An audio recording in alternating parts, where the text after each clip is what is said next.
El presidente del gobierno les pilló por sorpresa, estaban al cabo de la calle por algo que les hubieran podido comentar, ¿les habían avanzado que esto podía ocurrir? Nos pilló por sorpresa. Yo me enteré por la televisión, de hecho, y por las informaciones que salían desde el mismo momento en el que el presidente estaba trasladando la noticia al Congreso de los Diputados. No teníamos información previa. Y en ese momento, ¿qué se hace desde la patronal de la banca? ¿Se levanta un teléfono, se llama a la vicepresidenta, se intenta buscar más información? Pues mira, efectivamente, intentamos entender de dónde viene, cómo viene, cuáles son los detalles de esta propuesta, pero la verdad es que no hemos conseguido esa información. Sí que hemos hablado, lógicamente, con el Ministerio de Economía, con quien hablamos muy regularmente, te diría que casi a diario o semanalmente, pero no hemos conseguido tener todavía detalles. Yo entiendo que esto está todavía en proceso de diseñarse y de concretarse. Pero todavía no les han citado ni para las próximas fechas, ni...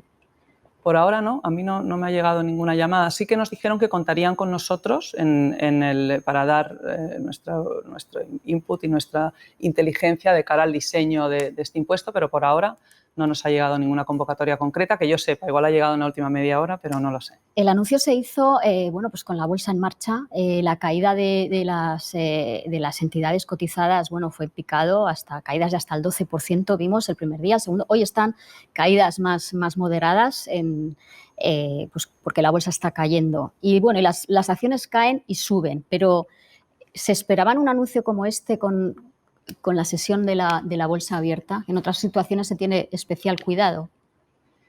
Pues sí, yo creo que aquí nos damos cuenta, ¿no?, del impacto que tienen estas noticias un poco sorpresa, ¿no?, en un sector como el nuestro, que ya está pues, muy observado por los mercados, en un momento de enorme incertidumbre económica y en un momento en el que lo que nosotros entendemos es que hay que combatir la inflación, y medidas como estas pues difícilmente llevan a ese resultado, cuando lo que han generado sobre todo es desconfianza en el mercado, con lo cual dificultan la capacidad de los bancos de financiarnos en el mercado y, por tanto, pues pueden dificultar nuestra capacidad de dar crédito a las familias y a las empresas, que en este momento es lo que más necesitan las familias. ¿Se lo recriminaron ustedes al gobierno esto, que ese anuncio se hiciera con la bolsa abierta?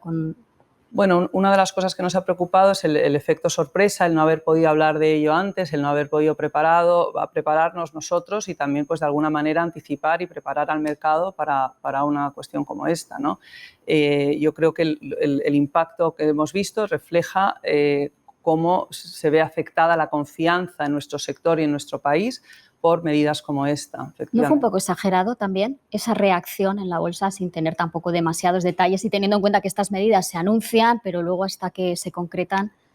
Vamos a ver, nuestro sector está siempre muy observado por los mercados, ¿no? Es un sector que tiene un papel importantísimo en la economía y que cualquier cosa que le pase a nuestro sector, pues al final acaba repercutiendo, como decimos, ¿no?, a las familias y a las empresas. Y estamos en un momento de mucha incertidumbre económica en el que no sabemos pues la guerra, la inflación, la desglobalización, la subida, el propio impacto de la subida de los tipos de interés, que ya sabemos que van a empezar a subir la semana que viene. Todos esos impactos no sabemos, ¿no?, cómo van a acabar afectando a la economía, y entonces yo creo que la bolsa reacciona ante pues un anuncio que considera que puede afectar a la capacidad de los bancos de seguir apoyando la economía, porque al final es un impacto muy directo en los beneficios de los bancos cuando se concrete y, por tanto, como digo, en la capacidad de apoyar a las familias y a las empresas en un momento muy delicado. Entonces, la bolsa yo creo que está recogiendo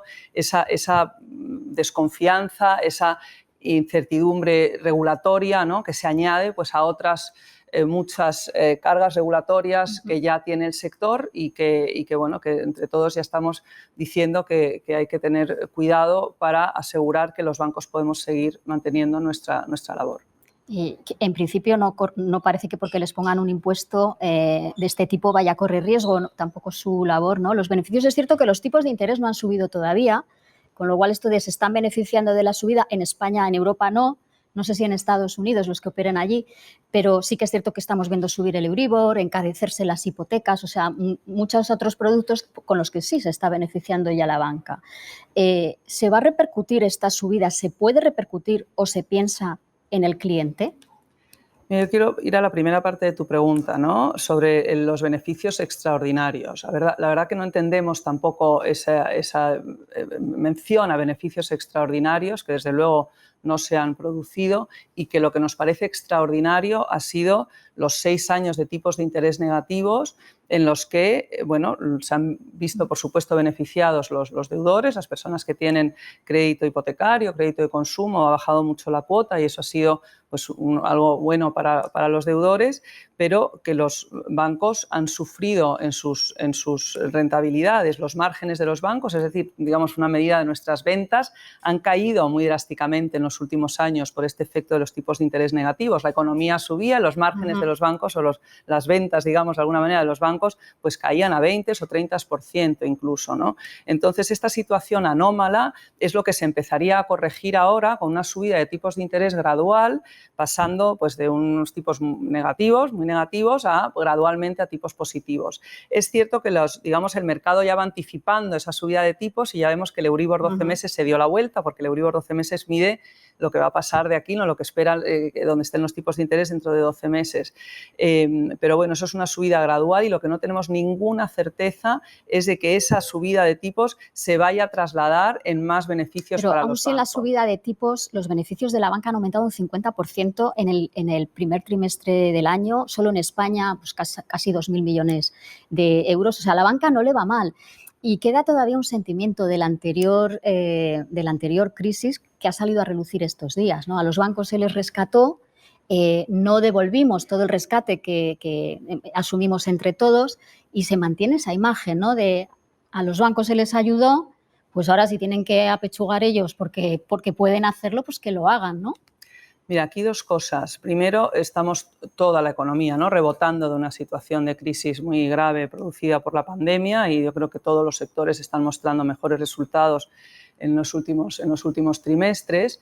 Pero aquí, en el caso de los bancos, los beneficios tenemos que medirlos en función del capital también, ¿no? La rentabilidad de los bancos en función del capital. Sabes que los bancos tenemos que reservar capital para imprevistos, ¿no? Y los beneficios solo los podemos medir en función del capital. ¿Cómo estamos ahí? La rentabilidad medida en función de capital de los bancos por su actividad en España sigue siendo muy baja. De hecho, es una gran preocupación del Banco Central Europeo, no solamente desde la banca española, sino de la banca europea. La actividad doméstica, lo que hacemos en España, sigue teniendo unos niveles de rentabilidad muy bajos, por debajo incluso de lo que llamamos el coste de capital, el coste de financiarnos. Entonces, hasta que no consigamos tener niveles de rentabilidad al nivel del coste de financiarnos, pues va a ser muy difícil que consigamos decir que los bancos estamos bien, digamos. Lo que es verdad es que cuando publicamos resultados se ven cifras grandes de resultados, entre otras cosas porque nuestros grandes bancos también generan resultados fuera de España. Pero entendemos que el impuesto, por volver al comienzo de lo que hablamos, sería sobre España, no se podría poner un impuesto sobre los beneficios fuera, entendemos, no sé si es así. Nosotros entendemos también eso y entendemos que tiene que ser así. Como te he dicho antes, no tenemos ningún detalle de cómo va a ser el impuesto, pero desde luego que es muy importante que sea solo sobre la actividad en España, porque la actividad que hacemos fuera ya tiene sus propios impuestos y además bastante elevados. Con lo cual, tenemos que asegurarnos que eso sea así. Uno imagina a los servicios jurídicos de la banca, a los que imagina muy potentes, pensando ya que si esto sigue para adelante, según y cómo, puede acabar en los tribunales.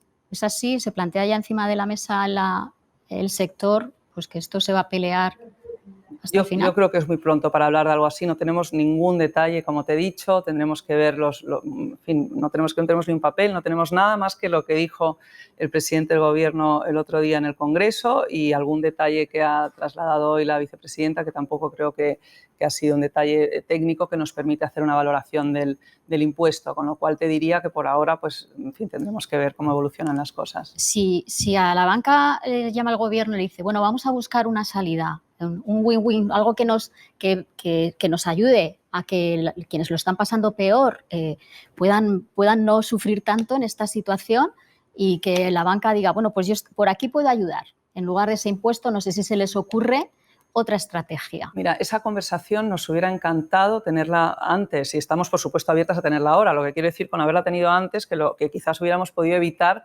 el impacto en bolsa, que es un impacto grave, que reduce la confianza y que nos preocupa, ¿no? La imprevisibilidad que a lo mejor se ha mostrado con esta medida y que afecta a la confianza en nuestro sector. Entonces, nos hubiera encantado tener esa conversación antes y además te diré que me da pena porque llevamos meses trabajando codo a codo con el Ministerio de Economía en un plan del que también habéis informado, yo creo, ¿no? Sobre cómo cubrir los problemas o la falta de acceso. Ahora vamos a ir con eso. Eso es, de las familias a servicios financieros en la España vaciada. Estamos trabajando en tantos planes, en tantas iniciativas con el Gobierno. Eso es uno, por supuesto, los ICO, que ya vimos, ¿no? Lo rápido que respondió la banca al poder llevar 140.000 millones de crédito. Es verdad que con aval público, pero que había una parte también del riesgo que asumimos las entidades y sobre todo que lo que conseguimos fue operacionalizar o hacer que esos créditos llegaran muy rápido en un momento en el que estaba pues la economía paralizada y todo el mundo metido en casa, y se consiguió hacer muy rápido y en excelente colaboración con el Gobierno, ¿no? Y luego pues tenemos muchos otros ejemplos de buena colaboración. Tenemos ahora los fondos europeos, donde también queremos jugar un papel. Estamos hablando con el Gobierno de muchos temas, con lo cual hubiera sido fácil tener esa conversación de qué podemos hacer entre todos para ayudar. Eso sin duda, la banca siempre está abierta. Estaba pensando que el Gobierno en cierta medida también es una pequeña parte de la banca, porque tiene el 16% de CaixaBank. ¿Eso cómo afecta? ¿Cómo afecta que el Gobierno esté ahí presente? No sé si cuando hay una reunión del sector el Gobierno siempre tiene su silla. Yo la verdad que no te puedo hablar mucho de Caixa porque es una entidad, entre otras cosas, que no es miembro de la AEB. Yo admiro muchísimo a Caixa, me parece un banco espectacular que también hace todo lo que puede para apoyar a la economía como hacemos todos los demás. Bueno, pues vamos con ese asunto que adelantaba Alejandra, de la falta de entidades en ciertas partes de España, especialmente de la España rural. La reducción de la red física de los bancos viene siendo una tendencia a lo largo de los últimos años porque se va digitalizando el negocio, porque ha pasado factura también el ahorro de costes de algunas entidades en zonas poco concurridas. Según el informe que ha encargado la banca al Instituto Valenciano de Investigaciones Económicas, la inclusión financiera es buena, pero en pleno siglo XXI todavía hay zonas en España donde la banca no llega a ofrecer servicios. 4 de cada 10 municipios no tienen ni siquiera cajero automático. En total, 3.230 pueblos de la España vaciada, abandonados a su suerte financiera.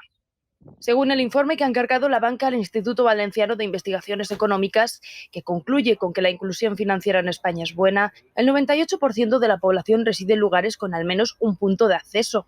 El resto de ese informe son las 657.500 personas que viven en exclusión financiera, de las que el 99% recorre al menos 5 kilómetros hasta la sucursal más cercana, aunque hay casos en los que esa distancia se multiplica hasta por 12.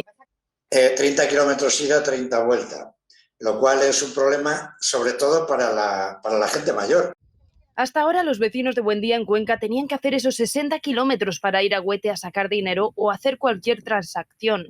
Ahora, tras 2 años de pelea, el ayuntamiento ha logrado que pongan un cajero, pero para los más mayores no resuelve casi nada. A muchos les sigue pesando la brecha digital. Hemos tenido que estar enseñándoles cómo utilizar la tarjeta. Muchos de ellos ni siquiera tenían tarjeta, la han tenido que solicitar ahora para poder acceder a este cajero. Solo por el hecho de ser cliente ya es un derecho, pero ya es un derecho solo por el hecho de pertenecer a este país. Es que solo pedimos que venga una persona, atienda a estas personas una vez a la semana o una vez cada 15 días. 66 poblaciones se quedaron sin sucursal durante el primer trimestre del año por la baja rentabilidad del establecimiento y la falta de digitalización de los servicios bancarios. La conclusión del informe es que la mayor parte del territorio, el 98% de la población, tiene acceso a la banca, pero claro, quedan ahí casi 700.000 personas que parece que están un poco abandonadas a su suerte, ¿no? Y tan complicado es en una red tan potente de entidades como las que tenemos que alguna le pueda ser rentable atender a esa población.